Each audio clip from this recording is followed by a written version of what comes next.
Hello every one. ഇനി നമ്മൾ എടുക്കാൻ പോകുന്നത് ഫസ്റ്റ് സെമസ്റ്ററിലെ സെക്കൻഡ് മൊഡ്യൂളായിട്ടുള്ള അറ്റൻഷൻ എന്ന് പറയുന്ന മൊഡ്യൂളാണ്. Attention and perception. Attention and perception എന്ന ഈ ഒരു മൊഡ്യൂളിൽ മെയിനായിട്ട് വരുന്ന topics attention, sensation and perception, പിന്നെ perceiving forms, patterns, objects, perceptual organisation, perceptual constancies, visual illusion, theories of colour vision, theories of auditory perception. ഇത്രയും ടോപ്പിക്സാണ് മെയിനായിട്ട് അതിൽ വരുന്നത്. അതിൽ ഫസ്റ്റ് ടോപ്പിക് എന്ന് പറയുന്നത് അറ്റൻഷനാണ്. സോ അറ്റൻഷൻ എന്ന് പറഞ്ഞു കഴിഞ്ഞാൽ സിംപിളി പറയുകയാണെങ്കിൽ അറ്റൻഷൻ എന്ന് പറഞ്ഞാൽ ഒരു ഗ്രൂപ്പ് ഓഫ് സ്റ്റിമുലസിൽ നിന്ന് ഒരു സെർട്ടൈൻ സ്റ്റിമുലിനെ ഫോക്കസ് ചെയ്യുക അല്ലെ അതിനെ അറ്റൻഡ് ചെയ്യുന്ന പ്രോസസ്സിനെയാണ് അറ്റൻഷൻ എന്ന് വിളിക്കുക. അതിനെ നമ്മളൊന്നുകൂടി പറയുകയാണെന്നുണ്ടെങ്കിൽ അതായത് ഒരു പെർസെപ്ച്വൽ പ്രോസസ്സാണ്. അത് അറ്റൻഷൻ എന്ന് പറയുന്നത് ഒരു പെർസെപ്ച്വൽ പ്രോസസ്സാണ്. നമ്മുടെ കോൺഷ്യസ് എക്സ്പീരിയൻസിലേക്ക് അല്ലെങ്കിൽ നമ്മുടെ അവെയർനെസ്സിലേക്ക് എന്ത് ചെയ്യുക, ഒരു സെർട്ടൈൻ ഇൻപുട്ടിനെ എന്ത് ചെയ്യുക, ഇൻക്ലൂഡ് ചെയ്യുന്ന പ്രോസസ്സിനെയാണ് എന്ത് വിളിക്കുക, അറ്റൻഷൻ എന്ന് വിളിക്കുന്നത്. ഓക്കെ, അറ്റൻഷൻ എന്ന് പറയുന്നത് എന്താണ്, ഒരു എന്താണ് പറയുക, സെലക്ഷൻ അല്ലെങ്കിൽ അറ്റൻഡ് ചെയ്യുക എന്നുള്ളത് പറയുമ്പോൾ ഒരു സെലക്ട് ചെയ്യുക എന്നുള്ളത് മാത്രമല്ല, അതിനെന്ത് ചെയ്യുക, കോൺസെൻട്രേഷൻ പ്രൊവൈഡ് ചെയ്യുക, അലേർട്ട്നെസ് പ്രൊവൈഡ് ചെയ്യുക, പിന്നെ സെർച്ച് ചെയ്യുക. ഇതിനെയൊക്കെ എന്താണ് ഈ അറ്റൻഷൻ എന്ന് പറയുന്നതിൻ്റെ കീഴിൽ വരുന്നതാണ് ഇതൊക്കെ. നെക്സ്റ്റ് വന്നിട്ട് ഈ അറ്റൻഷന് കീഴിൽ മെയിനായിട്ട് വരുന്ന രണ്ട് ടോപ്പിക്സാണ് സെലക്റ്റീവ് അറ്റൻഷനും സസ്റ്റെയിൻഡ് അറ്റൻഷനും. ഓക്കെ, ഇപ്പോൾ സെലക്റ്റീവ് അറ്റൻഷൻ എന്ന് പറഞ്ഞു കഴിഞ്ഞാൽ എന്താണ്, സെലക്റ്റീവ് അറ്റൻഷൻ എന്ന് പറഞ്ഞു കഴിഞ്ഞാൽ ഒരു കോൺസെൻട്രേഷൻ, അതായത് ഒരു ഗ്രൂപ്പ് ഓഫ്, നമ്മൾ നേരത്തെ പറഞ്ഞു അറ്റൻഷൻ എന്ന് പറഞ്ഞു കഴിഞ്ഞാൽ എന്താണ്, ഒരു ഗ്രൂപ്പ് ഓഫ് ഐറ്റംസ് ഒരു സെർട്ടൻ സ്റ്റിമുലസ് എടുക്കുകയാണ്. ഈ അറ്റൻഷൻ എന്ന് പറഞ്ഞാൽ തന്നെ എന്താണ്, സെലക്റ്റീവ് ഇൻ നേച്ചറാണ്. അതായത് ഒരു ഗ്രൂപ്പ് ഓഫ് ആക്ടിവിറ്റീസ്, അതിനെന്താണ് ഒരു ആക്ടിവിറ്റിക്ക് എന്ത് ചെയ്യുക, കൂടുതൽ ഫോക്കസ് കൊടുക്കുക, മറ്റ് ആക്ടിവിറ്റീസ് എന്ത് ചെയ്യുക, ബ്ലോക്ക് ഔട്ട് ചെയ്യുന്ന പ്രോസസ്സിനെയാണ് എന്ത് വിളിക്കുക, സെലക്റ്റീവ് അറ്റൻഷൻ എന്ന് വിളിക്കുക. അതായത് ഇപ്പോൾ നമ്മൾ ഒരു ആക്ടിവിറ്റി ചെയ്യുകയാണെന്നുണ്ടെങ്കിൽ മറ്റ് ആക്ടിവിറ്റീസ് എന്താണ് കംപ്ലീറ്റ്ലി അവിടെ ബ്ലോക്ക്ഡ് ഔട്ടാണ്. അതായത് ഒരു എക്സാമ്പിൾ പറയുകയാണെങ്കിൽ ഇപ്പോൾ നമ്മൾ പഠിച്ചുകൊണ്ടിരിക്കുകയാണ്, ചുറ്റും കസിൻസോ ആരെങ്കിലുമൊക്കെ പാട്ട് വെക്കുന്നുണ്ട്, അത് അപ്പുറത്ത് വേറെ പ്രസംഗം നടക്കുന്നുണ്ട്. അപ്പോൾ നമ്മൾ ഈ പഠിത്തത്തിൽ മാത്രം ഫോക്കസ് ചെയ്യുകയാണ്. അപ്പുറത്ത് എന്തെങ്കിലും വേറെ സൗണ്ട്സും കാര്യങ്ങളൊക്കെ ഉണ്ടെങ്കിലും സറൗണ്ടിങ്ങിലുള്ള സൗണ്ട്സിനൊക്കെ എന്താണ് നമ്മളവിടെ മൈൻഡിൽ ബ്ലോക്ക് ഔട്ട് ചെയ്യണം. അവിടെ നമ്മളത് കേൾക്കുന്നുണ്ട്, പക്ഷേ നമ്മളെന്താണ് അത് നമ്മളെ പെർസെപ്ഷനിലേക്ക് വരുന്നില്ല. അതായത് നമ്മൾ ആ ചെയ്യുന്ന പ്രോസസ്സ് മാത്രം അവിടെ എന്താണ് ഫോക്കസ് ചെയ്യുന്നതിനെയാണ് എന്ത് വിളിക്കുക, മറ്റ് പ്രോസസ്സിനെ ബ്ലോക്ക്ഡ് ഔട്ട് ചെയ്യുന്ന പ്രോസസ്സിനെയാണ് എന്ത് വിളിക്കുക, അറ്റൻഷൻ എന്ന് വിളിക്കുക. ഓക്കെ, ഇതെന്ന് പറയുന്നത് എന്താണ്, ഒരു തരത്തിൽ ഒരു ഫിൽറ്ററിങ് ആണ്. അതായത് നമ്മൾ ഇപ്പോൾ ചായ അരിച്ചെടുക്കുന്നുണ്ട്, ചായപ്പൊടി ആവശ്യമില്ലാത്തതാണ്, അപ്പോൾ നമ്മളത് അരിച്ചെടുക്കും. അതേപോലെ തന്നെ എന്താണ്, നമ്മൾ ചുറ്റുപാട് സറൗണ്ടിങ്സിൽ ആവശ്യമില്ലാത്ത കാര്യങ്ങൾ എന്ത് ചെയ്യുക, ഫിൽറ്റർ ചെയ്തെടുക്കുന്നതിനെയാണ് വിളിക്കുക സെലക്റ്റീവ് അറ്റൻഷൻ എന്ന് വിളിക്കുക. നെക്സ്റ്റ് വന്നിട്ട് സസ്റ്റെയിൻഡ് അറ്റൻഷനാണ്. സസ്റ്റെയിൻഡ് അറ്റൻഷൻ എന്ന് പറഞ്ഞു കഴിഞ്ഞാൽ എന്താണ്, അത് ഒരു എബിലിറ്റിയാണ്. അതായത് ഒരു കാര്യത്തിൽ അല്ലെങ്കിൽ ഒരു ആക്ടിവിറ്റി തന്നെ നമ്മുടെ അറ്റൻഷൻ എന്താണ് മെയിൻറ്റെയിൻ ചെയ്യാനുള്ള ഒരു എബിലിറ്റി. അതായത് ആ ഒരു ആക്ടിവിറ്റീൻ്റെ അല്ലെങ്കിൽ ആ ഒരു സ്റ്റിമുലസിൻ്റെ റിപ്പീറ്റഡ് പ്രസൻറ്റേഷൻ ഒരു എക്സ്റ്റെൻഡഡ് പീരീഡിൽ അതിൻ്റെ റിപ്പീറ്റഡ് പ്രസൻറ്റേഷൻ ഉണ്ടായാൽ പോലും അതിൽ തന്നെ നമ്മൾ എന്താ പറയുക ഫോക്കസ് ചെയ്യാനുള്ള അറ്റൻഡ് ചെയ്യാനുള്ള നമ്മുടെ എബിലിറ്റിനെയാണ് എന്ത് വിളിക്കുക, സസ്റ്റെയിൻ അറ്റൻഷൻ എന്ന് വിളിക്കുക. ഇതിനൊരു എക്സാമ്പിൾ പറയുകയാണെങ്കിൽ നമ്മളിപ്പോൾ ഒരു ക്ലാസ്സിലാണ്, അപ്പോൾ ക്ലാസ് നടന്നുകൊണ്ടിരിക്കുകയാണ്. അപ്പം മറ്റ് ഡിപ്പാർട്ട്മെൻറ്റ്സ് എന്താണ് പുറത്ത് പ്രോഗ്രാം കണ്ടക്ട് ചെയ്യുന്നുണ്ട്. അപ്പം നമ്മളെ മിസ്സ് എന്താണോ പറയുന്നത് അല്ലെങ്കിൽ നമ്മുടെ ടീച്ചർ എന്താണോ പറയുന്നത് അത് മാത്രം ഫോക്കസ് ചെയ്തിട്ട് പുറത്തുള്ള ആ ഒരു പ്രോഗ്രാമിന് എന്താണ് ഫോക്കസ് ചെയ്യാതിരിക്കുക എന്നുണ്ടെങ്കിൽ അതിനെയാണ് എന്ത് വിളിക്കുക, സസ്റ്റെയിൻ അറ്റൻഷൻ എന്ന് വിളിക്കുക. ഇതെന്താണ് ഒരു എക്സ്റ്റെൻഡഡ് പീരീഡ് ഓഫ് ടൈമിലാണ് നമ്മൾ എന്ത് ചെയ്യുക നടക്കേണ്ടത് എന്നുള്ളതാണ്. എക്സ്റ്റെൻഡഡ് പീരീഡ് ഓഫ് ടൈമിലാണ് എന്ത് ചെയ്യുക, ഈ ഒരു എക്സ്റ്റെൻഡഡ് പീരീഡ് ഓഫ് ടൈം ഇവിടെ നമ്മൾ എന്ത് ചെയ്യണം, ആ ഒരു പ്രോസസ്സിൽ തന്നെ എന്താണ് ഇൻവോൾവ് ചെയ്തിരിക്കുന്നതിനെയാണ് ആ ഒരു എബിലിറ്റിനെ എന്ത് വിളിക്കുക, സസ്റ്റെയിൻഡ് അറ്റൻഷൻ എന്ന് വിളിക്കുക.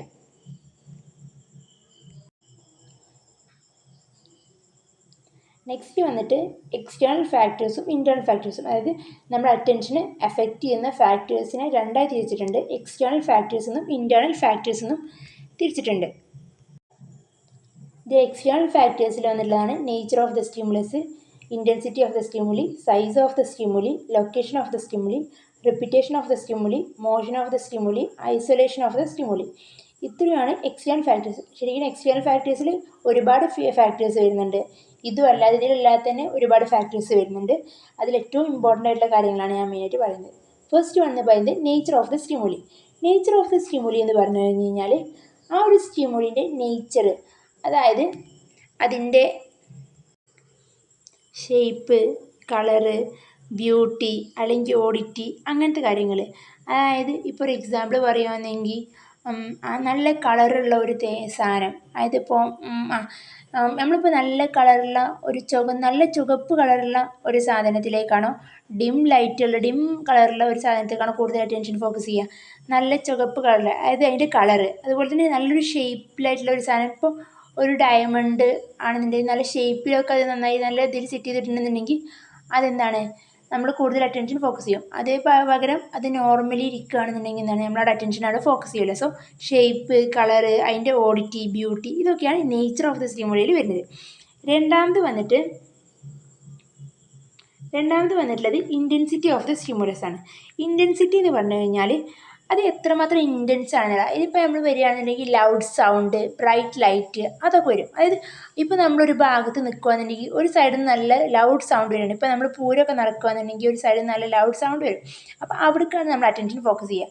അതിന് പകരം അവിടെ അപ്പുറത്ത് ചെറിയ സൗണ്ടിൽ എന്തെങ്കിലും സംഭവം ഉണ്ടെന്നുണ്ടെങ്കിൽ തന്നെ എന്താണ്, അതിന് ഫോക്കസ് ചെയ്യില്ല. അറ്റൻഷൻ കൂടുതലായിട്ട് ഫോക്കസ് ചെയ്യുന്നതാണ് ലൗഡ് സൗണ്ടിലാണ്. അതിപ്പോൾ ഒരു എക്സാമ്പിൾ പറയുകയാണെന്നുണ്ടെങ്കിൽ നമ്മൾ ക്ലാസ്സിൽ ശ്രദ്ധിക്കാതിരിക്കുകയാണ്, അപ്പോൾ പെട്ടെന്ന് മിസ്സ് വന്നിട്ട് ടേബിളുമ്പോൾ കൊട്ടിയിട്ട് അല്ലെങ്കിൽ നല്ല സൗണ്ടിൽ സംസാരിച്ച് കഴിഞ്ഞ് കഴിഞ്ഞാൽ, ദേഷ്യപ്പെട്ട് സംസാരിച്ച് കഴിഞ്ഞാൽ നമ്മൾ പെട്ടെന്ന് അവിടെ ശ്രദ്ധിക്കും. അതിന് കാരണം അവിടെ മിസ്സ് ദേഷ്യപ്പെട്ടതല്ല, അവിടെ നമ്മൾ മിസ്സ് അവിടെ എന്താണ് ലൗഡ് സൗണ്ടാണ് സംസാരിച്ചത്. അതേപോലെ ലൈറ്റിൻ്റെ ബ്രൈറ്റ്നെസ്സും കൂടി നമ്മൾ എന്ത് ചെയ്യും, അറ്റൻഷൻ ഫോക്കസ് ചെയ്യാനുള്ള കാര്യങ്ങളാണ്. അതായത് ആ ഒരു തിങ്ങിൻ്റെ അല്ലെങ്കിൽ ആ ഒരു സ്റ്റിമുലസിൻ്റെ എന്താണ് ഇൻറ്റൻസിറ്റി എന്താണോ അതിൻ്റെ ബേസിസിൽ എന്ത് ചെയ്യും, അവിടെ അറ്റൻഷൻ പോകുന്നുള്ളതാണ്. മൂന്നാമത് വന്നിട്ട് സൈസ് ഓഫ് ദ സ്റ്റിമുലസ്. അതായത് സൈസും വളരെ ഇമ്പോർട്ടൻ്റ് ആയിട്ടുള്ള ഒരു കാര്യമാണ് അറ്റൻഷൻ ഫോക്കസ് ചെയ്യുന്നതിൽ. അതായത് അറ്റൻഷൻ അവിടെ വരുന്നതിൽ ഇപ്പോൾ നല്ല വലിയ ഒരു സാധനം, ഇപ്പോൾ നമ്മളെ മുമ്പിൽ എന്താണ് ഒരു ആനയും നിൽക്കുകയാണ്, ഒരു അണ്ണാനും നിൽക്കുകയാണ്, നമ്മൾ ഏതൊക്കെ അറ്റൻഷൻ ഫോക്കസ് ചെയ്യുക, അറ്റൻഷൻ വരിക, നമ്മൾ അറ്റൻഷൻ എവിടെയൊക്കെ പോവുക, ആനയിലേക്കാണ് പോവുക. അതായത് നല്ല വലിയ സൈസുകൾ. അതേപോലെ തന്നെ ഇപ്പോൾ എന്താണ് വേറൊരു എക്സാമ്പിൾ പറയുകയാണെന്നുണ്ടെങ്കിൽ നമ്മൾ ബസ്സിൽ പോവാണ്, അപ്പോൾ ഒരുപാട് ബാനറുകൾ കാണുന്നുണ്ട്. പക്ഷെ നമ്മളെ മൈൻഡിൽ മെയിനായിട്ട് വരുന്നുള്ള ബാനറുകൾ ഏതൊക്കെ കാര്യം, വലിയ പോസ്റ്റേഴ്സൊക്കെ സെറ്റ് ചെയ്തിട്ടുണ്ടാവും. അതായത് വലിയ സൈസിലുള്ള ഇതൊക്കെ സെറ്റ് ചെയ്തിട്ടുണ്ടാവും. അതൊക്കെയാണ് നമ്മുടെ മൈൻഡിൽ പിന്നെയും നമ്മൾ അറ്റൻഡ് ചെയ്യുക. കാരണം എന്താണ്, അതിൻ്റെ സൈസാണ്. നെക്സ്റ്റ് ഫോർത്ത് വന്നത് ലൊക്കേഷൻ. പിന്നെ ഇമ്പോർട്ടൻ്റ് ആയിട്ടുള്ളൊരു കാര്യമാണ് അതിൻ്റെ ലൊക്കേഷൻ. അതായത് ഒറ്റയ്ക്ക് നിൽക്കുകയാണെങ്കിൽ അല്ലെങ്കിൽ ഇപ്പോൾ എന്താ പറയുക വിശാലമായൊരു സ്ഥലത്തൊക്കെയാണെന്നുണ്ടെങ്കിൽ നമ്മൾ പെട്ടെന്ന് അതിന് ഫോക്കസ് ചെയ്യും. ഇപ്പോൾ ബാനറിൻ്റെ കേസ് വരികയാണെങ്കിൽ തന്നെ നമ്മൾ അധികവും ഈ പരസ്യങ്ങളൊക്കെ കാണുക ഈ പാടത്തൊക്കെ കാരണം, അതായത് പാടത്ത് അതിൻ്റെ ആ ഒരു ലൊക്കേഷന് സ്യൂട്ടായിട്ട്, അതായത് നമ്മൾ ആ ഒരു സാധനത്തിൻ്റെ ലൊക്കേഷൻ എന്താണ് അവിടെ മെയിനായിട്ട് വരുന്നതാണ്. അഞ്ചാമത്തെ റിപ്പീറ്റേഷനാണ്. റിപ്പീറ്റായിട്ടൊരു സാധനം വന്നു കഴിഞ്ഞ് കഴിഞ്ഞാൽ എന്ത് ചെയ്യും, അതിൽ നമ്മൾ എന്ത് ചെയ്യും, കൂടുതൽ ഫോക്കസ് ചെയ്യും. ഇപ്പോൾ അതിന് നമുക്ക് എക്സാമ്പിൾ വരുവാണെങ്കിൽ ക്ലാസ് പറയാൻ പറ്റും. അതായത് റിപ്പീറ്റഡായിട്ട് മിസ് ഒരു കാര്യം പറഞ്ഞു കഴിഞ്ഞ് കഴിഞ്ഞാൽ നമ്മൾ എന്ത് ചെയ്യും, അതിലേക്ക് അറ്റൻഷൻ ഫോക്കസ് ചെയ്യും. ഇപ്പോൾ പുറത്ത് നോക്കി നിൽക്കുകയാണെന്നുണ്ടെങ്കിൽ പെട്ടെന്ന് മിസ് റിപ്പീറ്റായിട്ട് ഒരു കാര്യം തന്നെ പറഞ്ഞുകൊണ്ടിരിക്കുകയാണെന്നുണ്ടെങ്കിൽ എന്ത് ചെയ്യും, നമ്മൾ അതിലേക്ക് അറ്റൻഷൻ ഫോക്കസ് ചെയ്യും, അറ്റൻഷൻ അവിടെ കൊടുക്കും. ഇപ്പം ഇനി അതിന് ഒരു എന്താ പറയുക ഓപ്പോസിറ്റ് പറയുകയാണെന്നുണ്ടെങ്കിൽ കൂടുതലായിട്ട് റിപ്പീറ്റേഷൻ വരുവാണെന്നുണ്ടെങ്കിൽ എന്ത് ചെയ്യും, ഈ അറ്റൻഷൻ കൊടുക്കാതെ ഇരിക്കും. അതായത് ഇപ്പോൾ നമ്മളിപ്പോൾ റെയിൽപ്പാളം ഉള്ള വീടിൻ്റെ അടുത്താണൊക്കെയാണെന്നുണ്ടെങ്കിൽ ഫസ്റ്റൊക്കെ ഈ ട്രെയിൻ പോകുമ്പോൾ നമുക്കത് ഭയങ്കര ഡിസ്റ്റർബൻസ് കാരണം അല്ലെങ്കിൽ അവിടെ അറ്റൻഷൻ കൊടുക്കും നമ്മൾ. പിന്നെ നമ്മൾ എന്ത് ചെയ്യുക, അതിനെ മൈൻഡ് ചെയ്യാതിരിക്കും, അതിന് അറ്റൻഷൻ പ്രൊവൈഡ് ചെയ്യാതിരിക്കും.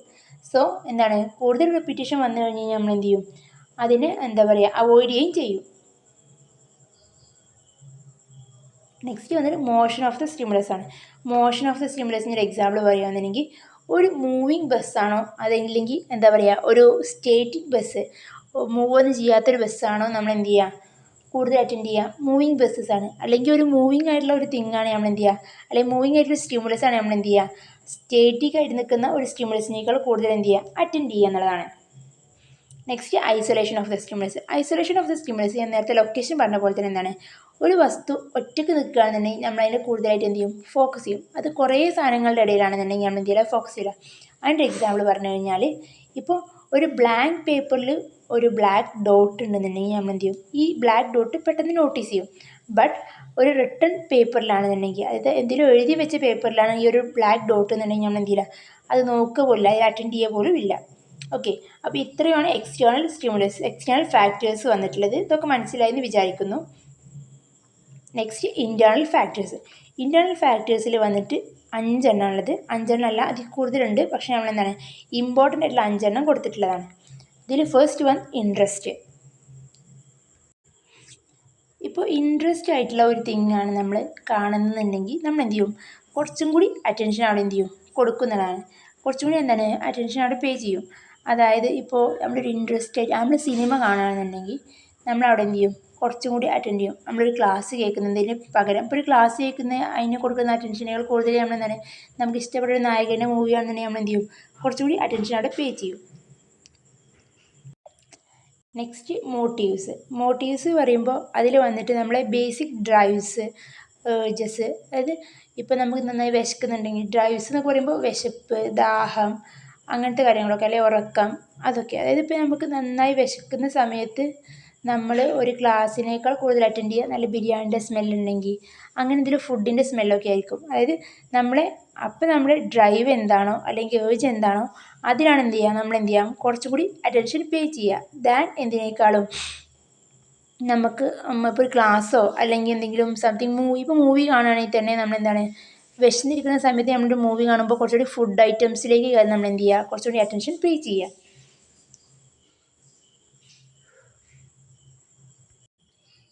മെൻ്റൽ സെറ്റപ്പ് പറഞ്ഞു കഴിഞ്ഞാൽ നമ്മുടെ മൈൻഡ് എന്തിനെങ്കിലും ഇൻവോൾവ് ആയിരിക്കുകയാണെന്നുണ്ടെങ്കിൽ, അതായത് ഇപ്പോൾ നമ്മൾ എന്തിനേയും കുറിച്ച് ചിന്തിച്ചിരിക്കുക അല്ലെങ്കിൽ അതിനെക്കുറിച്ച് ഇങ്ങനെ ഓർത്തിരിക്കുകയൊക്കെ ആണെന്നുണ്ടെങ്കിൽ അപ്പോൾ അതിന് റിലേറ്റഡ് ആയിട്ട് കഴിയുന്ന കാര്യങ്ങൾ അതിലെന്ത് ചെയ്യും, നമ്മൾ അറ്റൻഷൻ ഫോക്കസ് ചെയ്യും. ഇപ്പോൾ അതായത് നമ്മൾ എക്സാമിന് പ്രിപ്പയർ ചെയ്തുകൊണ്ടിരിക്കുകയാണ്, അല്ലെങ്കിൽ എക്സാം ഹാളിൽ കയറാൻ റെഡി ആയി നിന്നുകൊണ്ടിരിക്കുകയാണ്.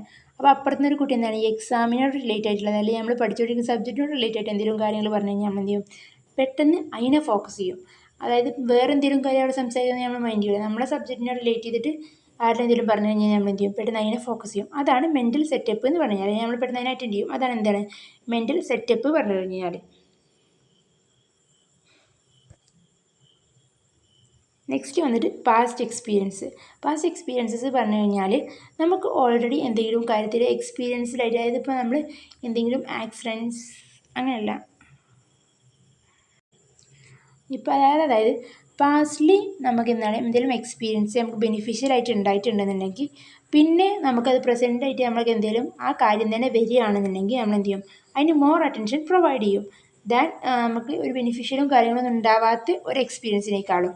ഓക്കെ, നെക്സ്റ്റ് വന്നിട്ട് നമ്മുടെ ഇമോഷൻ എന്ന് പറയുമ്പോൾ നമ്മുടെ മൂഡ് അതിൻ്റെ ബേസിലാണ് ഇമോഷൻ വരിക. അതായത് നമ്മളിപ്പോൾ എന്ത് മൂഡിലാണോ അതിൻ്റെ ബേസിലാണ് നമ്മൾ എന്ത് ചെയ്യുക, അറ്റൻഷൻ പ്രൊവൈഡ് ചെയ്യുക. അത് എൻ്റെ ഇമോഷൻ ഇപ്പോൾ ഡൗൺ ആയിട്ട് നിൽക്കുകയാണ്, അല്ലെങ്കിൽ എൻ്റെ മൂഡ് ഞാൻ ഡൗൺ ആയി നിൽക്കുന്ന സമയത്ത് ഞാൻ എന്ത് പറഞ്ഞാലും അതിനെ അറ്റൻഡ് ചെയ്യണമെന്നില്ല. ഇപ്പോൾ ഞാൻ നല്ല ഹാപ്പി ആയിരിക്കുന്ന സമയമാണെന്നുണ്ടെങ്കിൽ എന്ത് പറഞ്ഞാലും ഞാൻ അതിനെ എന്ത് ചെയ്യും, ചിലപ്പോൾ അറ്റൻഡ് ചെയ്ത് നോക്കും. അതായത് നമ്മൾ ഇമോഷൻ്റെ ബേസിക്സിൽ എന്ത് ചെയ്യും, നമ്മൾ അറ്റൻഷൻ എന്ത് ചെയ്യുന്നുണ്ട്, വരുന്നുണ്ട് എന്നാണ്. ഇത്രയാണ് ഫാക്ടേഴ്സ് അഫക്റ്റിംഗ് അറ്റൻഷൻ. അത് മനസ്സിലായെന്ന് വിചാരിക്കുന്നു.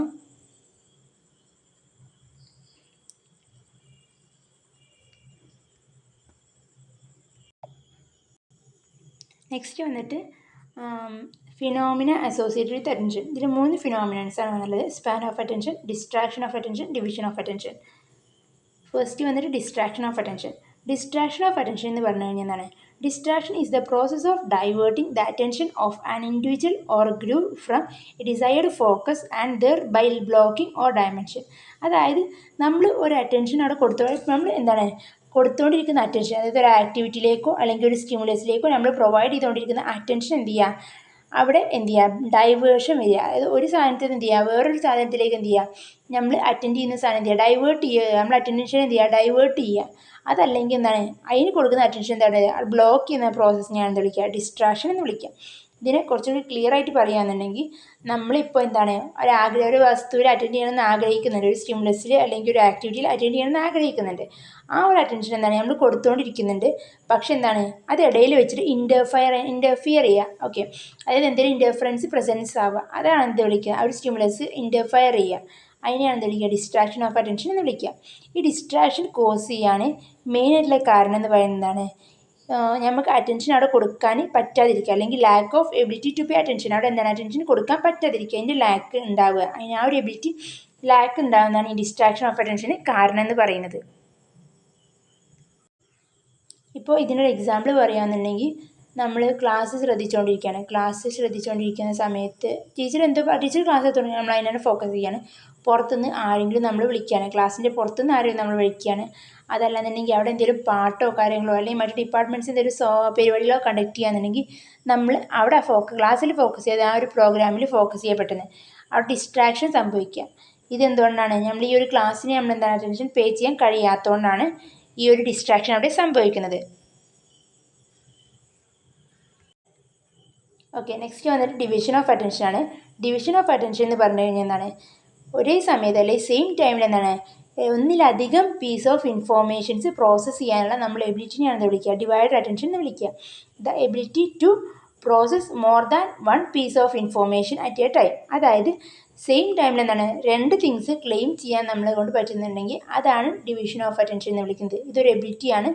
ഇതിൻ്റെ എക്സാമ്പിൾ പറയുകയാണെന്നുണ്ടെങ്കിൽ നമ്മളെന്താണ് എഴുതിക്കൊണ്ടിരിക്കുകയാണ്, എന്തെങ്കിലും നോട്ട്സോ കാര്യങ്ങളോ പ്രിപ്പയർ ചെയ്തുകൊണ്ടിരിക്കുന്ന സമയത്ത് എന്തെങ്കിലും വീഡിയോസോ മ്യൂസിക്സോ ഒക്കെ കേൾക്കുന്നത്, വീഡിയോ കാണുക അല്ലെങ്കിൽ മ്യൂസിക് കേൾക്കുക. ഇത് ഈ സമയത്ത് എന്താണ് മ്യൂസിക്കും നമ്മളിവിടെ കേൾക്കുന്നുണ്ട്, ഈ എഴുതുന്നതിലും നടക്കുന്നുണ്ട്. അതെന്താണ് അവിടെ ഡിസ്ട്രാക്ഷൻ സംഭവിക്കുന്നില്ല. ഈ ഡിവിഷൻ ഓഫ് അറ്റൻഷൻ അധികവും സംഭവിക്കുന്നത് എങ്ങനെയാണെന്ന് വെച്ച് കഴിഞ്ഞാൽ അതിൽ നമ്മൾ കുറച്ചും കൂടി എക്സ്പേർട്ടൈസ്ഡ് ആകുമ്പോൾ മാത്രമാണ് ആ ഡിവിഷൻ ഓഫ് അറ്റൻഷൻ നടക്കുന്നത്. അല്ലെങ്കിൽ എന്താണ് എവിടെയെങ്കിലുമൊക്കെ ഓരോരുത്തർ എന്ത് ചെയ്യും, ഇൻ്റർഫറൻസ് വരും എന്നുള്ളതാണ്. നെക്സ്റ്റ് വന്നിട്ട് സ്പാൻ ഓഫ് അറ്റൻഷൻ ആണ്. സ്പാൻ ഓഫ് അറ്റൻഷൻ എന്ന് പറഞ്ഞു കഴിഞ്ഞാൽ വൺ ഷോട്ട് പെർസെപ്ഷനിൽ നമുക്ക് ഗ്രാസ്പ് ചെയ്യാൻ പറ്റുന്ന നമ്പർ ഓഫ് ഒബ്ജക്ട്സിനെയാണ് എന്ത് വിളിക്കുക, സ്പാൻ ഓഫ് അറ്റൻഷൻ എന്ന് വിളിക്കുക. അതായത് ഒരു 1/10 സെക്കൻഡ്സിൽ നമുക്കൊരു സാധനം, ഒരു സ്റ്റിമുലസ് നമുക്ക് പ്രൊവൈഡ് ചെയ്യണം, കാണിച്ചു തരികയാണെന്നുണ്ടെങ്കിൽ അത് എത്രമാത്രം നമുക്ക് ഗ്രാസ്പ് ചെയ്യാൻ കഴിയുന്നോ അതാണ് നമ്മുടെ സ്പാൻ ഓഫ് അറ്റൻഷൻ എന്ന് വിളിക്കുക. Span of attention actually tell as that how many things can exist in the focus of consciousness at one time in individual. ഒരു ഇൻഡിവിജ്വലിൽ എന്താണ് വൺ ടൈമിൽ എത്രമാത്രം തിങ്സ് എന്താണ് എക്സിസ്റ്റ് ചെയ്യുന്നത്, നമ്മുടെ കോൺഷ്യസ്നെസ്സിൽ എത്രമാത്രം തിങ്സ് എക്സിസ്റ്റ് ചെയ്യുന്നു എന്നുള്ളതിൻ്റെ എമൗണ്ട് ആണ് എന്ത് സ്പാൻ ഓഫ് അറ്റൻഷൻ എന്ന് വിളിക്കുന്നത്. ഈ സ്പാൻ ഓഫ് അറ്റൻഷൻ അളക്കാൻ വേണ്ടി നമ്മൾ യൂസ് ചെയ്യുന്ന ഒബ്ജക്റ്റ് ആണ് എന്ത് പറയുന്നത്, ടാക്കിഡോസ്കോപ്പ് എന്ന് പറയുന്നത്. ടാക്കിഡോസ്കോപ്പ് വെച്ചിട്ടാണ് നമ്മൾ ഈ സ്പാൻ ഓഫ് അറ്റൻഷൻ അളക്കുക. അതെന്താ വെച്ച് കഴിഞ്ഞാൽ എന്താണ് 1/10 സെക്കൻഡ്സിനുള്ളിൽ ഒരിത്ര വേർഡ്സ് നമുക്ക് എന്ത് ചെയ്യും കാണിച്ചു തരും. അത് വെച്ചിട്ടാണ് നമ്മൾ എന്ത് ചെയ്യുക, നമുക്ക് എത്രമാത്രം സ്പാൻ ഓഫ് അറ്റൻഷൻ ഉണ്ടെന്ന് നമ്മൾ എന്ത് ചെയ്യുക അളക്കുന്നത്. ഓക്കെ, അപ്പോൾ അത്രയാണ് അറ്റൻഷൻ്റെ കീഴിൽ നമ്മൾ വന്നിട്ടുള്ളത്. അറ്റൻഷൻ നമ്മൾ എന്തൊക്കെ പറഞ്ഞു, അറ്റൻഷൻ എന്താണെന്ന് പറഞ്ഞു, സെലക്റ്റീവ് അറ്റൻഷൻ പറഞ്ഞു, സസ്റ്റെയിൻഡ് അറ്റൻഷൻ പറഞ്ഞു, പിന്നെന്താ പറഞ്ഞത്, ഫാക്ടേഴ്സ് അഫക്റ്റിംഗ് അറ്റൻഷൻ, അതിൽ എക്സ്റ്റേണൽ ഫാക്ടേഴ്സ് പറഞ്ഞു, ഇൻറ്റേർണൽ ഫാക്ടേഴ്സ് പറഞ്ഞു, പിന്നെ ഫിനോമിന അസോസിയേറ്റഡ് വിത്ത് അറ്റൻഷനാണ് പറഞ്ഞത്, span of attention, distraction of attention, division of attention. ഇത്രയാണ് നമ്മൾ മൊഡ്യൂളിൽ അറ്റൻഷൻ്റെ കീഴിൽ നമുക്ക് പഠിക്കാനുള്ളത്. നെക്സ്റ്റ് വന്നിട്ട് സെൻസേഷൻ ആൻഡ് പെർസെപ്ഷൻ ആണ്. ഇതിൽ ഫസ്റ്റ് വൺ സെൻസേഷൻ ആണ്. സെൻസേഷൻ എന്ന് പറഞ്ഞു കഴിഞ്ഞ് കഴിഞ്ഞാൽ is our ability to detect senses like touch, pain, vision or the movement of body and positioning of our body. അതായത് സെൻസേഷൻ എന്ന് പറഞ്ഞു കഴിഞ്ഞാൽ നമ്മൾ സെൻസറി സ്റ്റിമുലസ് യൂസ് ചെയ്ത്, നമ്മൾ സെൻസറി ഓർഗൻസ് യൂസ് ചെയ്തുകൊണ്ട് നമ്മൾ ഡിറ്റക്ട് ചെയ്യുന്ന സെൻസസിനെയാണിത്, സെൻസസ് ഡിറ്റക്ട് ചെയ്യാനുള്ള നമ്മുടെ എബിലിറ്റിനെയാണിത് വിളിക്കുക സെൻസേഷൻ എന്ന് വിളിക്കുക. അതായത് touch, pain, vision, hearing, movement of body, positioning of our body, ഇതൊക്കെയാണ് സെൻസേഷൻ എന്ന് വിളിക്കുക. പെർസെപ്ഷൻ എന്ന് പറഞ്ഞു കഴിഞ്ഞാൽ എന്താണ്, പെർസെപ്ഷൻ എന്ന് പറഞ്ഞാൽ നമ്മൾ സെൻസ് ചെയ്തിട്ടുള്ള കാര്യങ്ങൾ നമ്മുടെ ബ്രെയിൻ എന്ത് ചെയ്യുക പ്രോസസ്സിങ് ചെയ്യും, കമ്മ്യൂണിക്കേറ്റ് ചെയ്യും ചെയ്യുന്ന പ്രോസസ്സിനെയാണ് എന്ത് വിളിക്കുക പെർസെപ്ഷൻ എന്ന് വിളിക്കുക. അതായത് നമ്മൾ സെൻസ് ചെയ്ത കാര്യം, നമ്മളിപ്പോൾ ഒരു കാര്യം നമ്മൾ സെൻസറി ഓർഗൻസ് യൂസ് ചെയ്ത് നമ്മൾ സെൻസ് ചെയ്തിട്ടുണ്ട്, അതെന്ത് ചെയ്യുക നമ്മുടെ ബ്രെയിന് പ്രോസസ്സ് ചെയ്യുക അല്ലെങ്കിൽ അതിനെ കമ്മ്യൂണിക്കേറ്റ് ചെയ്യുന്നതിനെയാണ് എന്ത് വിളിക്കുക പെർസെപ്ഷൻ എന്ന് വിളിക്കുക. ഓക്കെ, ഈ സെൻസേഷനും അതുപോലെ പെർസെപ്ഷൻ എന്താണ് വെരി ക്ലോസ്ലി റിലേറ്റഡ് ആണ്. അതായത് ഇപ്പോൾ സെൻസേഷൻ എന്ന് പറഞ്ഞു കഴിഞ്ഞാൽ നമ്മളെ ഫിസിക്കൽ വേൾഡിൻ്റെ ഒരു ഇൻപുട്ട് എന്ന് പറയാൻ പറ്റും. അതായത് നമ്മൾ സെൻസറി റിസെപ്റ്റേഴ്സ് യൂസ് ചെയ്തുകൊണ്ട് നമ്മളെടുക്കുന്ന ഫിസിക്കൽ വേൾഡിൻ്റെ ഒരു ഇൻപുട്ടാണ് സെൻസേഷൻ എന്ന് പറയുന്നത്. പെർസെപ്ഷൻ എന്ന് പറഞ്ഞു കഴിഞ്ഞാൽ എന്താണ് ഈ ഇൻപുട്ടിനെ പ്രോസസ്സിങ് ചെയ്യുക, നമ്മുടെ ബ്രെയിന് പ്രോസസ്സിങ് ചെയ്യുന്നതിനെയാണ് എന്ത് വിളിക്കുക പെർസെപ്ഷൻ എന്ന് വിളിക്കുക. അതായത് നമ്മൾ ഈ ഒരു ഇൻപുട്ടിനെ എന്ത് ചെയ്യുക ഓർഗനൈസ് ചെയ്ത് ഇൻ്റർപ്രിറ്റ് ചെയ്ത് അതുപോലെ സെൻസ് ചെയ്യുന്ന പ്രോസസ്സിനെയാണ് എന്ത് വിളിക്കുക പെർസെപ്ഷൻ എന്ന് വിളിക്കുക. മറ്റൊരു രീതിയിൽ പറയുകയാണെന്നുണ്ടെങ്കിൽ സെൻസേഷൻ എന്ന് പറഞ്ഞു കഴിഞ്ഞാൽ എന്താണ്, സെൻസേഷൻ എന്ന് പറഞ്ഞു കഴിഞ്ഞാൽ ഫിസിയോളജിക്കൽ ബേസിസ് ഓഫ് പെർസെപ്ഷൻ ആണ്. ഫിസിയോളജിക്കൽ ബേസിസ് ഓഫ് പെർസെപ്ഷൻ, അതായത് പെർസെപ്ഷൻ്റെ ഒരു ഫിസിയോളജിക്കൽ ബേസിസ് ആണ് എന്ത് സെൻസേഷൻ എന്ന് പറയുന്നത്. ഇതിൽ നമ്മൾ പെർസെപ്ഷൻ എന്ന് പറയുന്നത് എങ്ങനെയാണ്, പേഴ്സൺ ടു പേഴ്സൺ, ഒരു പേഴ്സൺ ടു പേഴ്സൺ എന്താണ് സെൻസേഷൻ പെർസെപ്ഷൻ എന്താണ് വാരി ചെയ്യുന്നുണ്ട്. അതായത് ഇപ്പോൾ ഞാൻ ഇൻ്റർപ്രിറ്റ് ചെയ്യുന്ന പോലെ ആവില്ല വേറൊരാൾ ഇൻ്റർപ്രിറ്റ് ചെയ്യുക. പക്ഷേ സെൻസേഷൻ പേഴ്സൺ ടു പേഴ്സൺ എന്താണ് സെയിം ആണ്. അതായത് ഞാൻ കാണുന്ന സാധനം തന്നെയാണ് വേറൊരാളും കാണുന്നത്. ഇപ്പോൾ ഒരു ആനനെ കണ്ടു കഴിഞ്ഞാൽ ഒരാനനെ ഞാൻ കാണുന്നതും വേറൊരാൾ കാണുന്നതും സെയിം ആണ്. ബട്ട് അത് ആനയാണെന്ന് ഞാൻ ഇൻ്റർപ്രിറ്റ് ചെയ്യും, വേറൊരാളതൊരു മൃഗമായിട്ട് ഇൻ്റർപ്രിറ്റ് ചെയ്യുള്ളൂ. സോ ഇൻ്റർപ്രിറ്റേഷൻ അതായത് അവിടെ പെർസെപ്ഷൻ എന്താണ് പേഴ്സൺ ടു പേഴ്സൺ ഡിഫറെൻ്റ് ആയിരിക്കും, പക്ഷേ സെൻസേഷൻ എന്താണ് പേഴ്സൺ ടു പേഴ്സൺ സെയിം ആയിരിക്കും. ഇതിലിപ്പോൾ വന്നിട്ട് എന്താണ്, അതായത് differently based on that individuals learning, memory, emotion and expectations. Okay, next വന്നിട്ട് ഈ ഒരു എന്താ പറയുക, സെൻസേഷൻ്റെ പെർസെപ്ഷൻ്റെ കീഴിൽ വരുന്നിട്ടുള്ള ഒരു സ്റ്റഡിയാണ് സൈക്കോഫിസിക്സ് എന്ന് പറഞ്ഞാൽ. സൈക്കോഫിസിക്സ് എന്ന് പറഞ്ഞു കഴിഞ്ഞാൽ is the study of relationship between stimulus and sensation and perception evoked by these stimuli. അതായത് നമ്മളെ ഒരു സ്റ്റിമുലസും ആ സ്റ്റിമുലസ് ഇവോക്ക് ചെയ്യുന്ന സെൻസേഷനും പെർസെപ്ഷനും തമ്മിലുള്ള റിലേഷൻഷിപ്പിനെ കുറിച്ചിട്ടുള്ള സ്റ്റഡിയാണ് എന്ത്, സൈക്കോഫിസിക്സ് എന്ന് പറഞ്ഞു കഴിഞ്ഞാൽ. അതായത് നമ്മുടെ വേൾഡിലുള്ള അതായത് നമ്മളെ പീപ്പിൾസ് എന്താണ്, നമ്മളെ വേൾഡിനെ എങ്ങനെയാണ് പെർസീവ് ചെയ്യുന്നത്, നമ്മളെ വേൾഡിലുള്ള ഓരോ സ്റ്റിമുലസിനെ അല്ലെങ്കിൽ ഓരോ തിങ്സിനെ എങ്ങനെയാണ് പെർസീവ് ചെയ്യുന്നത് എന്നുള്ളതിനെ കുറിച്ചിട്ടുള്ള സ്റ്റഡിയാണ് എന്ത്, സൈക്കോഫിസിക്സ് എന്ന് പറയുന്നത്. ഈ സൈക്കോഫിസിക്സിന് കീഴിൽ തന്നെ 4 ഫീച്ചേഴ്സ് വരുന്നുണ്ട്. First one sensory threshold, second one absolute threshold, third one just noticeable difference, fourth one subliminal perception.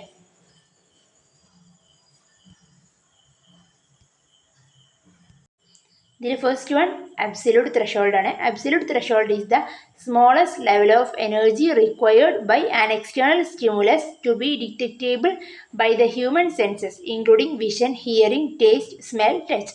അതായത് നമ്മളെ ഹ്യൂമൻ സെൻസസ് യൂസ് ചെയ്തിട്ട്, അതിൽ സെൻസറി ഓർഗൻസ് യൂസ് ചെയ്തുകൊണ്ട് നമ്മൾക്ക് ഒരു എക്സ്റ്റേണൽ സ്റ്റിമുലിനെ ഡിറ്റക്റ്റ് ചെയ്യാൻ, ഒരു എക്സ്റ്റേണൽ സ്റ്റിമുലസിനെ ഡിറ്റക്റ്റ് ചെയ്യാൻ ആവശ്യമായിട്ടുള്ള സ്മോളസ്റ്റ് ലെവൽ ഓഫ് എനർജിനെയാണ് ഇത് വിളിക്കുക, അബ്സല്യൂട്ട് ത്രഷോൾഡ് എന്ന് വിളിക്കുക. അതായത് ഇപ്പം നമ്മളൊരു സാധനം കണ്ടു, ഈ ഒരു സാധനം നമ്മൾ കാണണം എന്നുണ്ടെങ്കിൽ നമ്മൾ യൂസ് ചെയ്യേണ്ട സ്മോളസ്റ്റ് ലെവൽ ഓഫ് എനർജി, നമ്മൾ എത്ര എനർജിയാണ് യൂസ് ചെയ്യുന്നത് അതിന് ഏറ്റവും മിനിമം ലെവൽ, അതിനെയാണ് ഇത് വിളിക്കുക അബ്സല്യൂട്ട് ത്രഷോൾഡ് എന്ന് വിളിക്കുക. നെക്സ്റ്റ് വന്നിട്ട് സെൻസറി ത്രഷോൾഡ് ആണ്. സെൻസറി ത്രഷോൾഡ് എന്ന് പറഞ്ഞാൽ the weakest energy output required for as to detect it. അതായത് ഒരു സ്റ്റിമുലസ് ഡിറ്റക്റ്റ് ചെയ്യാൻ ആവശ്യമുള്ള വീക്കസ്റ്റ് എനർജി, അതായത് ആ സ്റ്റിമുലസിന് വേണ്ട വീക്കസ്റ്റ് എനർജി, അതായത് അബ്സല്യൂട്ട് ത്രഷോൾഡ് നമ്മൾ പറഞ്ഞത് നമ്മൾ സ്മോളസ്റ്റ് ലെവൽ ഓഫ് എനർജിയാണ് പറഞ്ഞത്. ഇവിടെ സെൻസറി ത്രഷോൾഡ് എന്ന് പറഞ്ഞു കഴിഞ്ഞാൽ ആ ഒരു സ്റ്റിമുലസിൻ്റെ വീക്കസ്റ്റ് എനർജി, ആ ഒരു സ്റ്റിമുലസ്. ഇപ്പോൾ നമ്മൾ ഒരു ഇപ്പോൾ ഒരു എന്താ പറയുക, ഒരു എക്സാമ്പിൾ പറയുകയാണെന്നുണ്ടെങ്കിൽ ഇപ്പോൾ നമ്മൾ ചന്ദ്രനെ കാണുന്നുണ്ട്. ചന്ദ്രനെ കാണണമെന്നുണ്ടെങ്കിൽ എന്താണ്, ചന്ദ്രന് ആവശ്യമുള്ള ഒരു മിനിമം ലൈറ്റ് ഉണ്ടല്ലോ, ആ ലൈറ്റ് ആണ് എന്ത് പറയുന്നത് സെൻസറി ത്രഷോൾഡ് എന്ന് വിളിക്കുന്നത്. അതായത് ചന്ദ്രൻ ഇപ്പോൾ കാണുന്നത് മിനിമം ലെവലിലല്ല ലൈറ്റ്, പക്ഷേ അതിനെ കാണാൻ നമുക്ക് ആവശ്യമുള്ള മിനിമം ലൈറ്റ്, അതിനെയാണ് എന്ത് വിളിക്കുക. അതല്ലാന്നുണ്ടെങ്കിൽ ഇപ്പോൾ ഒരു എക്സാമ്പിൾ പറയുകയാണെന്നുണ്ടെങ്കിൽ ഒരു വസ്തു കാണുകയാണെന്നുണ്ടെങ്കിൽ അതിൻ്റെ സൈസ് അല്ലെങ്കിൽ അതിൻ്റെ എന്താണ് വീക്കസ്റ്റ് എനർജി, ആ ഒരു സാധനം കാണാൻ അതിൻ്റെ വീക്കസ്റ്റ് എനർജിയാണ്, അതിൽ ആ ഒരു സ്റ്റിമുലസിൻ്റെ വീക്കസ്റ്റ് എനർജിയാണ് എന്ത് വിളിക്കുക സെൻസറി ത്രഷോൾഡ് എന്ന് വിളിക്കുക. സെൻസറി ത്രഷോൾഡ് ക്യാൻ വാരി ഫോർ എവരി വൺ. അതായത് പേഴ്സൺ ടു പേഴ്സൺ എന്താണ്, ആ ഒരു പേഴ്സൺ ടു പേഴ്സൺ അല്ല സോറി, അതായത് സ്റ്റിമുലസ് എന്താണ് ഓരോ സ്റ്റിമുലസിനും എന്താണ് വാരി ചെയ്യുന്നുണ്ട്. ഒരു സ്റ്റിമുലസിന് വേണ്ടതാവില്ല മറ്റൊരു സ്റ്റിമുലസിന് വേണ്ടത്. Often relies heavily of our past experience, belief and expectation and values. അതായത് നമ്മളെ പാസ്റ്റ് എക്സ്പീരിയൻസ് കൂടി എന്ത് ചെയ്യും, അവിടെ എന്ത് ചെയ്യുന്നുണ്ട്, നമ്മുടെ പാസ്റ്റ് എക്സ്പീരിയൻസ് അല്ലെങ്കിൽ നമ്മളെ ബിലീഫും കൂടി എന്ത് ചെയ്യുന്നുണ്ട് ഈ സെൻസറി ത്രഷോൾഡിൽ വരുന്നുണ്ട്. നെക്സ്റ്റ് വന്നിട്ട് ഡിഫറൻസ് ത്രഷോൾഡ്. ഡിഫറൻസ് ത്രഷോൾഡിന് എന്തുന്നുണ്ട്, also known as just noticeable difference. അതായത് ജസ്റ്റ് നോട്ടീസബിൾ ഡിഫറൻസിനെ തന്നെയാണ് എന്ത് വിളിക്കുക ഡിഫറൻസ് ത്രഷോൾഡ് എന്ന് വിളിക്കുക. Is described as the smallest difference that may be recognised between the two stimulus. അതായത് രണ്ട് സ്റ്റിമുലസിൻ്റെ പരസ്പരമുള്ള ഡിഫറൻസ് മനസ്സിലാക്കാൻ വേണ്ടിയുള്ള മിനിമം എനർജി. അതായത് ഇപ്പോൾ നമ്മുടെ രണ്ട് കയ്യിൽ എന്താണ്, ഒരു കയ്യിൽ ഒരു 50 ഗ്രാമിൻ്റെ ഒരു വസ്തുവും സ്റ്റിമുലസും മറ്റു കയ്യിൽ 51 ഗ്രാമിൻ്റെ സ്റ്റിമുലസ് ഒന്നും, ഇത് പരസ്പരം 1 ഗ്രാമിൻ്റെ ഡിഫറൻസ് ഉണ്ട്.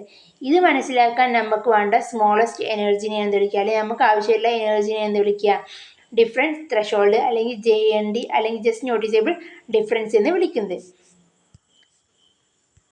നെക്സ്റ്റ് വന്നിട്ട് സബ്ലിമിനൽ പെർസെപ്ഷൻ ആണ്. Subliminal perception is the preconscious processing of stimuli below the intensity or duration of the absolute threshold and therefore not eliciting the conscious perception. അതായത് perception without awareness is not same as subliminal perception. It is supposed to occur when a stimulus is too weak to be perceived.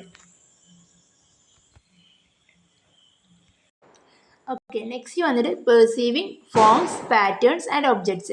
ഈ perceiving forms, patterns and ഒബ്ജക്ട്സിൻ്റെ കീഴിൽ വന്നിട്ടുള്ള first thing എന്ന് പറയുന്നത് perceptual സെറ്റാണ്. Perceptual set is the tendency to perceive or notice some aspects of available sensory data and ignore others. അതായത് നമുക്ക് available ആയിട്ടുള്ള സെൻസറി ഡാറ്റാസിൽ ചില ആസ്പെക്ട്സ് മാത്രം എടുത്തുകൊണ്ട് നമ്മൾ എന്ത് ചെയ്യുക, ചില ആസ്പെക്ട്സ് മാത്രം എടുത്തിട്ട് മറ്റു കാര്യങ്ങൾ എന്ത് ചെയ്യുക, ഇഗ്നോർ ചെയ്തുകൊണ്ട് എന്ത് ചെയ്യുക, ആ ഒരു സ്റ്റിമുലസിനെ പെർസീവ് ചെയ്യാനുള്ള നമ്മളെ ഒരു ടെൻഡൻസി, നമുക്ക് ഉണ്ടാകുന്ന ഒരു ടെൻഡൻസിനെ ഞാൻ വിളിക്കുക പെർസെപ്ച്വൽ സെറ്റ് എന്ന് വിളിക്കുക. ഓക്കെ, ഇതിൽ വന്നിട്ടാണ് ഇതിൻ്റെ കീഴിലുള്ള ആ ഒരു ഫിഗർ നോക്കിയാൽ മനസ്സിലാവും. അതായത് നമ്മളിപ്പോൾ ഇത് പെർസീവ് ചെയ്യുകയാണെന്നുണ്ടെങ്കിൽ 12, 13, 14 എന്നുള്ളതിൽ ഇത് 13 നടുവിലുള്ള ഫിഗറിനെ നമ്മൾ 13 പെർസീവ് ചെയ്യും. അതേപോലെ ABC എന്ന് വായിക്കുകയാണെങ്കിൽ അതിനെ B ആയിട്ട് നമ്മൾ പെർസീവ് ചെയ്യും. അതായത് ചില ആസ്പെക്ട്സ് ആ ഒരു ഡാറ്റിനെ ആ ഒരു സ്റ്റിമുലസിനെ റിലേറ്റ് ചെയ്ത് കിടക്കുന്ന ചില ആസ്പെക്ട്സ് മാത്രം നോട്ടീസ് ചെയ്തുകൊണ്ട് അതിനെ മാത്രം പെർസീവ് ചെയ്തുകൊണ്ട് എന്ത് ചെയ്യുക, ആ ഒരു സ്റ്റിമുലസിനെ എന്ത് ചെയ്യുക, പെർസീവ് ചെയ്യാൻ ട്രൈ ചെയ്യുന്ന അല്ലെങ്കിൽ അതിനോട് യൂസ് ചെയ്യുന്ന അതിനുള്ള ടെൻഡൻസി എന്ന് വിളിക്കുക പെർസെപ്ച്വൽ സെറ്റ് എന്ന് വിളിക്കുക. A set is group of expectation that shape experience by making people especially sensitive to specific kinds of information. Next വന്നുള്ളത് feature analysis ആണ്.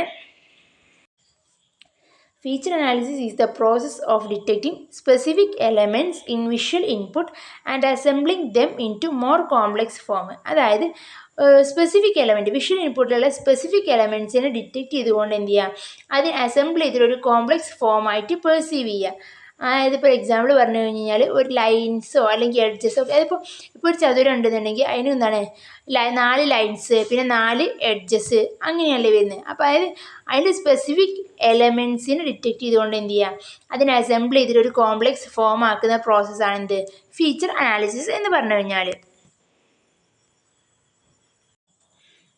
Next bottom up processing. Bottom up processing എന്ന് പറഞ്ഞാൽ എന്താണ്, this essentially means that the perceiver starts with small bits of information from the environment and combined term in varies to way form perception. അതായത് എന്ത് ചെയ്യാണ്, എൻവയോൺമെൻറ്റിൽ നിന്ന് small bits of informations എടുത്തുകൊണ്ട് എന്നിട്ട് അതിനെന്ത് ചെയ്യാണ്, കമ്പൈൻ ചെയ്തിട്ട് അതെന്താണ് ആ ഒരു പെർസെപ്ഷൻ ഫോം ചെയ്യുക. അതായത് ഇപ്പോൾ ഒരു കാറ് കാണുകയാണെന്നുണ്ടെങ്കിൽ കാറ് കാണുമ്പോൾ ഫസ്റ്റ് എന്ത് ചെയ്യാണ്, ഓക്കെ കാറിന് 4 ടയർ ഉണ്ട്, അതുപോലെ 4 ഡോറുണ്ട്, ഒരു ബോണറ്റ് ഉണ്ട്, ഫ്രണ്ട് ഗ്ലാസ്, മിറർ ഗ്ലാസ്, ഇതൊക്കെ കണ്ടിട്ട് എന്ത് ചെയ്യാണ്, ഓക്കെ ഇത്രയും സാധനങ്ങൾ ഉള്ളതുകൊണ്ട് ഇതൊരു കാറാണെന്ന് പെർസീവ് ചെയ്യുക. ഇതിനാണ് എന്ത് വിളിക്കുക, ബോട്ടം അപ്പ് പ്രോസസ്സ് എന്ന് വിളിക്കുക. അതായത് ആ ഫിഗർ നോക്കി കഴിഞ്ഞ് കഴിഞ്ഞാൽ മനസ്സിലാവും. സെൻസറി ഇൻഫോർമേഷൻസിന് എന്ത് ചെയ്യുക, ആദ്യം ടേക്കിംഗ് ചെയ്തിട്ട് അതിനെ അസംബ്ലിങ് ചെയ്യുന്നു. എന്നിട്ടാണ് എന്താണ് വാട്ട് ആം ഐ സീയിങ്, എന്താണ് സീയിങ് ചെയ്യുന്നത് എന്ന് എന്ത് ചെയ്യാണ് സെറ്റ് ചെയ്യുന്നത്. എന്താണ് ആദ്യം ഈ ഇൻഫോർമേഷൻസിൻ്റെ പീസ് ഓഫ് ഇൻഫോർമേഷൻസിനെ ടേക്ക് ചെയ്തിട്ട് പിന്നെ അതിനെ അസംബിൾ ചെയ്ത് ഇൻ്റഗ്രേറ്റ് ചെയ്തിട്ടാണ് എന്താണ് കാണുന്നതെന്ന് മനസ്സിലാക്കുന്നത്. ഇതാണ് ബോട്ടം അപ്പ് പ്രോസസ്സിങ് എന്ന് വിളിക്കുക. Okay, sensory top down processing എന്ന് പറഞ്ഞു കഴിഞ്ഞാൽ എന്താണ്, ഈ ഒരു ബോട്ടം അപ്പിൻ്റെ നേരെ ഓപ്പോസിറ്റ് എന്ന് വേണമെങ്കിൽ പറയാം. Top down processing involve perceiving things based on our prior experience and knowledge. In other words, you use what you already know to make senses of the new information you encounter. It refers to how our brain utilize existing knowledge and expectation to interrupt new sensory information. അതായത് ഇപ്പോൾ നമ്മളൊരു സാധനം കാണുകയാണെന്നുണ്ടെങ്കിൽ അതല്ലെങ്കിൽ ഒരു thing കാണുകയാണെന്നുണ്ടെങ്കിൽ നമുക്ക് already ഉണ്ടായിരുന്ന ഒരു experience അല്ലെങ്കിൽ നമ്മളെ പ്രിയോർ നോളേജ് അല്ലെങ്കിൽ നമ്മുടെ അടുത്തുള്ള എക്സിസ്റ്റിംഗ് ആയിട്ടുള്ള നോളേജ് യൂസ് ചെയ്തുകൊണ്ട് എന്ത് ചെയ്യുക, ഈ ഒരു പുതിയ കാര്യത്തിനെ ഇൻറ്ററപ്റ്റ് ചെയ്യുക അല്ലെങ്കിൽ പെർസീവിങ് ചെയ്യുന്ന പ്രോസസ്സാണ് എന്തെന്ന് പറയുന്നത് ടോപ്പ് ഡൗൺ പ്രോസസ്സിംഗ് എന്ന് പറയുന്നത്. അതായത് ഇപ്പോൾ എക്സാമ്പിൾ പറയുകയാണെന്നുണ്ടെങ്കിൽ നമ്മളിപ്പോൾ ഒരു പുതിയ മോഡൽ കാറ് കാണുകയാണ്. അപ്പോൾ ഇത് കാറാണെന്ന് നമ്മൾ പെർസീവ് ചെയ്യാൻ കാരണം എന്താണ്, ഓൾറെഡി നമ്മൾ പഴയ കാറുകളൊക്കെ കണ്ടിട്ടുണ്ട്. അപ്പോൾ ഇതിനോട് മാച്ചിങ് ആയിട്ട് വന്നിട്ടുള്ളതാണ് ഈ ഒരു പുതിയ കാറും. സോ അതായത് പഴയ കാറിനുള്ള ഫീച്ചേഴ്സൊക്കെ എന്ത് ചെയ്യുന്നുണ്ട് ഈ ഒരു പുതിയ കാറിനുണ്ട്. സോ ദാറ്റ് എന്താണ് ഇതും ഒരു കാറാണെന്ന് പെർസീവ് ചെയ്യുക. അതായത് നമ്മുടെ അടുത്ത് ഓൾറെഡി ഉള്ള എക്സിസ്റ്റിംഗ് ആയിട്ടുള്ള നോളേജ് യൂസ് ചെയ്ത് അല്ലെങ്കിൽ നമ്മൾ പ്രിയോർ എക്സ്പീരിയൻസ് വെച്ചിട്ട് എന്ത് ചെയ്യുക, ഈ ഒരു വസ്തുവിനെ എന്ത് ചെയ്യുക, പുതിയൊരു വസ്തുവിനെ എന്ത് ചെയ്യാണ് പെർസീവ് ചെയ്യുന്ന പ്രോസസ്സാണ് ടോപ്പ് ഡൗൺ എന്ന് പറയുന്നത്. അതായത് ഇപ്പോൾ ആ ഒരു ഫിഗർ നോക്കി കഴിഞ്ഞാൽ മനസ്സിലാവും. അതായത് നമ്മൾ എക്സിസ്റ്റിംഗ് ആയിട്ടുള്ള മോഡൽസ്, ഐഡിയാസ്, എക്സ്പെക്റ്റേഷൻസ് ഒക്കെ എന്ത് ചെയ്യാണ് യൂസ് ചെയ്തുകൊണ്ട് തന്നെയാണ് ഒരു സെൻസറി ഇൻഫോർമേഷനെ ഇൻറ്റർപ്റ്റ് ചെയ്യാണ്. എന്നിട്ടെന്താണ് ഓക്കെ ഇത് മുമ്പ് കണ്ടിട്ടുണ്ട് അതിനോട് മാച്ച് ചെയ്തിട്ട് എന്ത് ചെയ്യാണ് ഈ പുതിയൊരു നോളേജിനെ എന്ത് ചെയ്യുക, ആ ഒരു തിങ്ങിനെ എന്ത് ചെയ്യാണ് ഇൻറ്റർപ്റ്റ് ചെയ്യുക അല്ലെങ്കിൽ അതിനെ പെർസീവ് ചെയ്യുന്ന പ്രോസസ്സാണ് ടോപ്പ് ഡൗൺ അപ്രോച്ച് എന്ന് പറയുന്നത്. ഓക്കെ, അപ്പോൾ നമ്മൾ ഈ ഒരു സെക്കൻഡ് മൊഡ്യൂളിൽ എന്തൊക്കെ പോർഷൻസ് കവർ ചെയ്തു? അറ്റൻഷനിൽ selective attention, sustained attention, factors affecting attention, phenomena associated with attention, അതിൽ സ്പാന്, ഡിവിഷൻ, ഡിസ്ട്രാക്ഷൻ. അതുപോലെ പിന്നെ സെൻസേഷൻ ആൻഡ് പെർസെപ്ഷനിൽ എന്താണ് difference between sensation and perception നമ്മൾ നോക്കി. അതുപോലെ sensory threshold, absolute threshold, difference threshold, just noticeable threshold, subliminal perception. ഈ കാര്യങ്ങളൊക്കെ എന്താണ് എന്തിൽ വരുന്നതാണ്? സൈക്കോ ഫിസിക്സിൽ വരുന്നതാണ്. ഇതിൽ ഡിഫറൻസ് ത്രഷോൾഡും അതുപോലെ ജസ്റ്റ് നോട്ടീസബിൾ ഡിഫറൻസും എന്താണ് സെയിം ആണെന്നുള്ളത് മനസ്സിലാക്കുക. പിന്നെ മൂന്നാമത് വന്നിട്ട് പെർസീവിങ് ഫോംസ്, പാറ്റേൺസ് ആൻഡ് ഒബ്ജക്ട്സിൻ്റെ കീഴിൽ perceptual set, feature analysis, bottom up processing, top down processing. ഇത്രയും കാര്യങ്ങളാണ് നമ്മൾ ഈ ഒരു വീഡിയോയിൽ സെറ്റ് ചെയ്തിട്ടുള്ളത്, അല്ലെങ്കിൽ ക്ലാസ് പ്രൊവൈഡ് ചെയ്തിട്ടുള്ളത്. നെക്സ്റ്റ് നമുക്ക് എടുക്കാൻ 3 ടോപ്പിക്സും കൂടി ഉണ്ട്. Perceptual organisation, perceptual constancies, visual illusion. Visual illusion എന്ന് പറയുമ്പോൾ അതിൽ വന്നിട്ടാണ് തിയറീസ് ഓഫ് കളർ വിഷനും അതുപോലെ തിയറീസ് ഓഫ് ഓഡിറ്ററി പെർസെപ്ഷനും വന്നിട്ടുള്ളത്. ഈ 3 ടോപ്പിക്സ് നമ്മൾ നെക്സ്റ്റ് വീഡിയോയിൽ ഡിസ്കസ് ചെയ്യുന്നതാണ്. Thank you.